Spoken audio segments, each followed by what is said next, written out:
Hey, listen, and welcome to A Link to the Filmcast. I'm your host, David Reese, in the show where we adventure across the realms of Hyrule and the silver screen. This is our 6th episode of the podcast, where we're going to be looking at Ridley Scott's Legend from 1985. Just a little quick programming note. I know this episode isn't coming out on time. I'm sorry if you watched the movie a while ago and you were waiting for a new episode. Today we're going to dive into it, and hopefully I can try to stay on a regular schedule moving forward. We'll jump into a random Zelda wiki article, and this week's article is Tomlea Heights. Tomlea Heights, I didn't know it by name until I started reading more about it.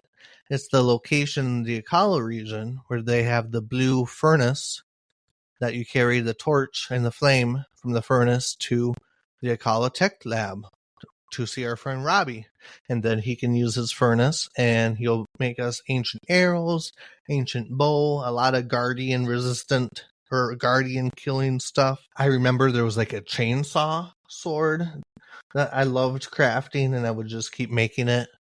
That was awesome. I don't know what that is. I see there's a game right now, Space Marine 2. It's a Warhammer game. I don't think I'll get it. It's not really my style. But I do love that the Marines have a chainsaw sword. I don't know what it is. I just think that's awesome. Tears of the Kingdom. Not too much about the location in Tears of the Kingdom. I don't know if I've actually... In Tears of the Kingdom, the tech center is not the same. The tech center, or the tech lab, is more... Yiga overran in Tears of the Kingdom. I don't remember what they did to this Tomlea Heights geography. I know Akala has all the Terrytown and the car lab, all the stuff you can build, but I don't quite remember what was going on at Tomlea Heights. There might be some Koroks or a cave there. I don't remember exactly what that looks like. But I think that's cool. Tomlea Heights, that's our article of the week. And since the last time we've dropped an episode, the Nintendo Alarmo was announced, which it's still cool. Nintendo's still creating random gadgets and gizmos. They even from like the early Game Boys, they had the Game Boy printer and Game Boy camera. So like if you wanted to take a picture and get it developed from your Game Boy, that was a thing. And now we got the Alarmo. The Alarmo is basically a high-tech alarm clock. You don't stop it in the traditional sense. You don't hit a button or anything. It's got motion sensors that kind of detect when you get up from bed, which is new. I guess that technology hasn't really been used in this context before. But then they have curated based on what favorite Nintendo game you have, including like Zelda, Breath of the Wild. It has different modes or whatever. So like the Zelda one, you got the rupee sound as you're trying to get up. And then it's got the Zelda music. Thought it'd be more apropos if they had the Guardian piano playing, that way to force you to get out of your bed quicker. They do mention like if you're really oversleeping, they'll step up the volume and really try to wake you up. Also, they showcased it like with a 7:30 a.m. wake up time, which I mean for kids, their target demo, that probably makes sense for school age kids. I just thought, man, I'm already like an hour into work at that time. 7:30. I'm already wide awake and into my day at that time. But funny how life cycles change, and your perspective of time changes depending on where you are in life, whether you're a kid, teenager, adult. Depends even where you are in your adult steps. 7:30 might be super late, early, depends on your career and occupation. If you work overnight, 7:30 a.m. is probably your bedtime. Who knows? Interesting product. I don't remember if it said it had a release date. Let's see. Let's type that in. October 9, 2024. As of episode, it is out in the wild. I am curious how it is being. Okay, so right now it's out to subscribers and not for the Nintendo Online people. And then for the general public, it'll be out in early 2025 from what I'm looking at. Price point of $100, kind of steep personally for a guy that uses his cell phone already for an alarm. I don't know if I actually would use it. You'd think it'd come out in time for the holiday season, little Christmas gift, but it says early 2025. Interesting. There's been other Nintendo news lately. There was a Game Freak hack that I'm not going to go into. I had Pokemon's okay. It's an RPG in the sense of the word. Zelda's an RPG, so they got that both adjacent to them. It just has taken its own different route and path since its beginnings, different than Zelda. Today we're going to kind of do a double header episode. I want to talk about our movie. But then towards the end, I kind of want to talk about my first impressions. We have Echoes of Wisdom. I got through the first 3 dungeons, 3 bosses, and kind of want to talk about it. I'll probably have a little notice in between, just in case you want to watch it without being spoiled, or if you want to experience the game fully organically. So if you don't want to hear me talk about it, I'll have a little marker there saying when you can stop listening. But today we were looking at the movie Legend and what to say about the movie Legend. This is the first movie for this podcast that I hadn't seen until this podcast. Never saw this one as a kid. Never heard of it really until I was looking up different movies and ideas for what I could watch along with this podcast. And then Legend kind of was one of those movies suggested by Polygon, the Polygon website. Didn't know it was Ridley Scott. I liked him for Alien. Some of his later stuff, I saw Napoleon last November. Wasn't too fanboy-y over that. I know there's Gladiator 2 is going to be coming out. Ridley Scott's I have a mixed bag with. But I do love Alien, and this is not too long after Alien. This is 85, so it was probably made in 84. Young Tom Cruise. I didn't know Tom Cruise was in this. Mia Sara, and then Tim Curry. Mia Sara I didn't really know. Tim Curry, now I know he's in other stuff. The name was familiar. I recognize his face. I'm trying to remember what I know him from. I think Tim Curry, after watching this movie, he kind of stole the show. If him as Darkness, that was a great role for him. And every time he was on scene, it just kind of detracted from everyone else.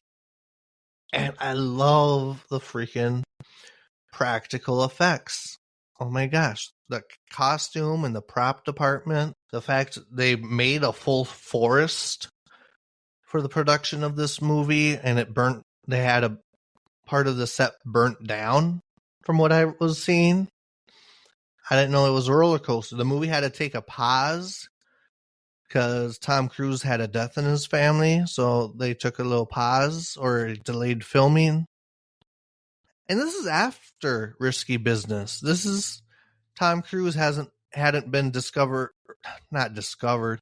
He hadn't kind of fallen into his action star role yet. This is before Top Gun. As I'm looking up his credits, I'm trying to see what else he was doing around this time. Yeah, he did Risky Business, All the Right Moves. He did this one. And then immediately after this movie, he did Top Gun. And then as I'm reading his credits, he's starting to go into some odd roles. And then his action stardom kind of begins in 96 with Mission Impossible. I remember him from Interview with the Vampire. I remember that was Tom Cruise, and he wasn't a big action star for that. But no, seeing young Tom Cruise playing kind of like our Link. And watching this movie is a very, very cookie cutter, very what you would expect for a fantasy movie. There's a big bad. It's like basically the template for a hero's journey. And let's just jump into it, I guess. We start with like a Star Wars style exposition dump where they talk about light versus dark. The Lord of Darkness. Darkness is what he's called. They talk about yin and yang, balance, perfectly balanced, like all things should be, Thanos quote. And then they bring in unicorns, and they actually have unicorns for the movie. They're not CGI or fake. They have actual horses where they mounted fake horns on their faces. And we got Jack and Lily as our Link and Zelda analogs. Jack is our forest boy. He's kind of in touch with the forest. He knows where the unicorns are. He's of pure heart. And Lily is the princess of the land. And when we first see her, she's talking to some local people that are doing their laundry. And she just kind of swings in and says hi. Apparently, there's different cuts of this movie. And in the longer cuts, like the European cut, there's more to that. There's more Lily in that cut, more character building for her. It was interesting. We get introduced to the bad guy right away. It's not that ominous, only hearing his voice, seeing the back of his head. It's not like that. We get to see the full Tim Curry. We get to see darkness in the first 15 minutes of the film. And boy, did they do a lot of work for his costume. And I think it paid off. I was reading it was like over 100 pounds of prosthetics he had to wear. Especially like with the big mask and the horns. He was very Satan-like looking. I like the cool neon green accents. I really wish movies did that more. Now, I know now the trick is to get them in front of a green screen with some props and digitally alter it later to make it look cool. But the fact that that's actually how he looked. There wasn't much post-production with the digital effects in this movie. One thing that kind of, I guess he's darkness. He's kind of like the Lord of Darkness. So he has the goblins do his dirty work for him. Which I would think if something important as getting the unicorn horn, that would be something he would take on himself. I could go either way on that. There's not many side plots to this movie. Darkness wants to rule and get rid of the light. That's basically the movie. He wants the innocent princess to conform to him. And he wants to be number one. Very cookie cut. There's no side plots. And that's why it's like the version I saw, the domestic release here in the States, it's only like 89 minutes. It's an hour and a half. That's a pretty quick movie. And in order to go with it, that's a pretty quick plot as well. We got other things in the woods that kind of befriend him. We got the gum. We got the fairy, which, oh my gosh. You can see ideas for Navi in the fairy right away. Just the little light floating on the screen by the forest boy with Jack. Watching this movie, especially like when they're in the woods, all the sets and stuff, I was getting heavy Never-Ending Story vibes, which was already a movie we covered on this podcast. I don't know why. Like, this was a big film. Ultimately, it was a bomb. It didn't make money. I don't know what it was. Like, Never-Ending Story had an adventure. Did it really have a big bad? It was more of an ominous big bad in Never-Ending Story. But both movies, I would say, are really similar, and they were made around the same time. I don't know how I had seen one but not the other. Also, Willow. Was Willow around this time? Another fantasy-like movie that wasn't well received when it came out. And I think they tried making a Willow series that didn't do so well. It's been a while since I've seen Willow. I need to rewatch that one. Watching this movie, we kind of see Lily touches a unicorn and immediately, like, the goblins from darkness take it out. Kind of plunge the world into chaos, into a frozen winter. And as I was watching this, seeing all the different races come on screen, I was starting to think of what parallels they had to Zelda. This is a very heavy, like, you can just watch this movie and think of Ocarina of Time all day long. Oh my gosh. And I realized Ocarina of Time did, but didn't use pre-existing fantasy races. Like, Ocarina of Time introduces the Gorons, has the Kokiri and the Zora, but those really didn't exist outside of until Ocarina of Time the way they did. But if you think about other fantasy races, they're really similar.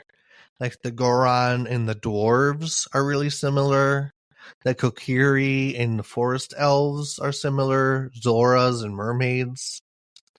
So you can see a connection between how those races were connected between the two.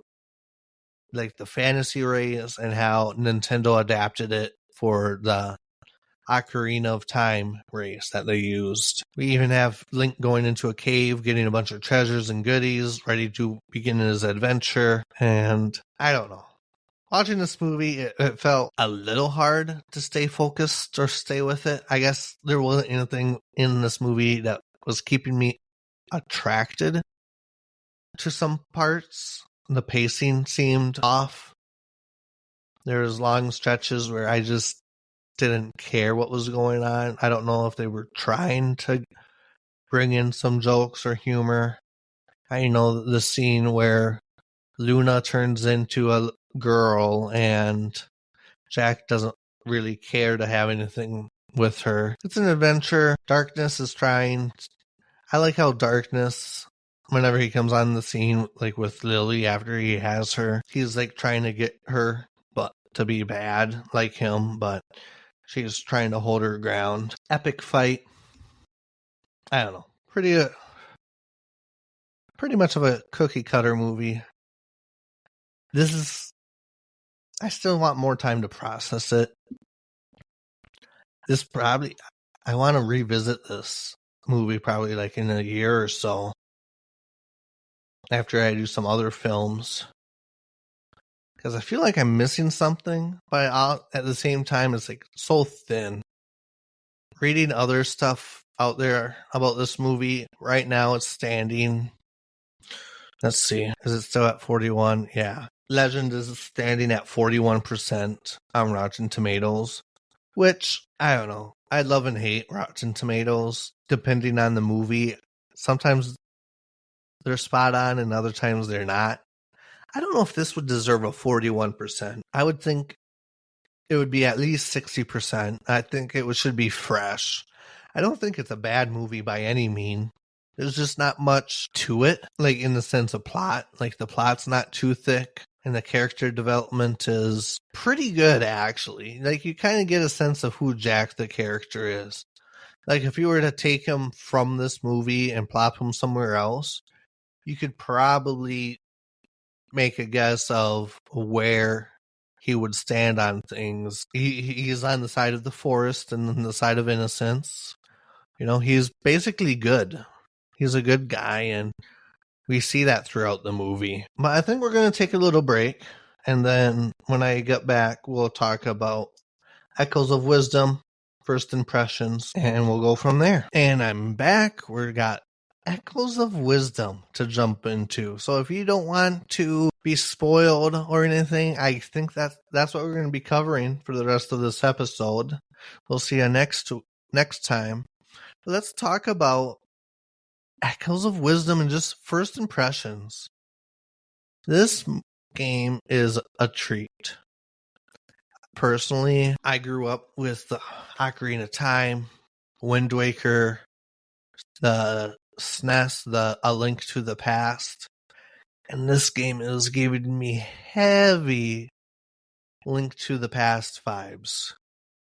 I mean, it's even using a similar map, the same map basically that they've tweaked. But I also think it's refreshing to get a brand new game. It's not a remake, not a remaster. It's a brand new game of the old Zelda style. It's the top-down navigating the world. I like the spins. I like the twist to it. You're playing as Zelda. You're not playing as Link. You're not getting traditional items. There's a different mechanic on how you maneuver and go through the world. I think it's hitting the right spots for me. IGN and some of the other sites I'm seeing gave it a 9 out of 10. With the only downside of them citing is the frame rate issue, which we'll talk about. But boy, starting the game, going in blind, I don't know the plot of the game. I really don't. I kind of talked about it in a previous episode, my predictions for this, and we'll talk about that more here in the future once I finish the game. But you start the game playing as Link. You don't know who, like, in game, the character doesn't know who he is. He's going through the game, and right away he's fighting Ganon. Like, that fight they were foreshadowing in the trailer is in the first 20 minutes of the game. And you quickly swap to Zelda not too long after. You get to see the castle town, get some character development. You get to meet the king and his advisors. Like, playing A Link to the Past and using your imagination as a kid, trying to picture what a fully fledged out castle town would look like. The game hits it on the spot. Like, inside the castle is actual houses and stuff. It's not just a big courtyard. There's people living there. I'm excited to see if there's like a Kakariko village. See what that looks like. I got through the first 3 main dungeons, 3 bosses. I don't know if I'll go. I don't want to talk about, because you basically do a tutorial route. You know, the tutorial is pretty linear, not too much space to explore and wander. There may be a cave or a little mini maze off the main track if you really want to kind of fluff it out, but the game's not open yet. You go through the opening story events of the game, go through this almost like a hallway of exploration, where if you explore one of the caves, which you don't have to right away, you can get the P-Hat Echo, which kind of became a go-to for me. I didn't realize how awesome having a P-Hat at my hands would be. In the woods, I was experiencing some frame rate issues that I could tell. I'm not, like, I noticed when it's really nice frame rate, like, I've seen Breath of the Wild at 60 frames per second, and it looks so smooth. But I'm not used to that. I'm fine with the Switch, and I can tell, like, in the woods, especially like in Breath of the Wild or Tears of the Kingdom, there's spots where it chugs, kind of gets a little framey. Echoes of Wisdom does that a little, but not so much to detract from gameplay. I honestly don't think, I don't think IGN should have gave it a 9 out of 10. I think they should have gave it a 9.5 or a 10. I don't think the hardware should have counted as much against it as they cited. I know everyone's waiting for the Switch 2, and when is that coming out? We don't know. Next year, probably. Also wondering, was this a Switch 2 game? But since the Switch 2 was probably later, maybe since it got delayed, they wanted to throw this game out. We're in the end of the Switch life cycle, and they're still posting out these bangers. Gotta give them props. Still putting out games at the end of the Switch life cycle that are new and of this high quality. Saw Grezzo was the developer on this, which is I really liked how they handled the Link's Awakening remake. I like how they kept the aesthetic and the style. Part of me was wondering if the Link's Awakening remake was kind of like a beta test on how they would internally handle doing a new Zelda game. Link oh my gosh. Link's Awakening kind of being the foundation to see, how would people respond to the art style in this play nowadays? And it must have did well enough. They're like, okay, we'll double down. We'll commit to doing a full Echoes of Wisdom game. And I think it worked. I'm excited to see where the plot goes. I'm excited to see what other mechanics, what other echoes come up. I wish I could have favorite echoes. I hope that comes out in an update, or maybe that's a feature later in the game. I wish I could have like 10 echoes favorited that I could just go to, but that might kind of stunt the problem solving of it. If you're just relying on the same ones, maybe they want you to try different ones. We'll see. Having a good time. I want to hear what you guys are experiencing with it. Please write in. Send me an email at ZeldaFilmcast@gmail.com. Or there's also a send a message link in the show notes. I think that gives you the option to send the show a text. I won't see, that'll be anonymous. I won't see who's sending me the text, so I'll just respond to it on the next episode. Or if you want to send me just random questions about Zelda, movies, games, how life is going, whatever you want to talk about, let's talk about it. But I think that's going to be it for this week's episode. I'm going to try to be more regular on these episodes. I'll talk a little more later what I meant by life happens, because really life happens. If you like what you heard, tell a friend and leave us a review. This is a fan podcast made by a fan for fans. So please feel free to be part of the community. Follow me on X, formerly Twitter, at ZeldaFilmcast. And next episode, we're going to just be looking at what a Zelda movie would look like and have some fun with the speculation on what they may or may not do and look into that. But as always, thanks for listening, and may the Triforce be with you.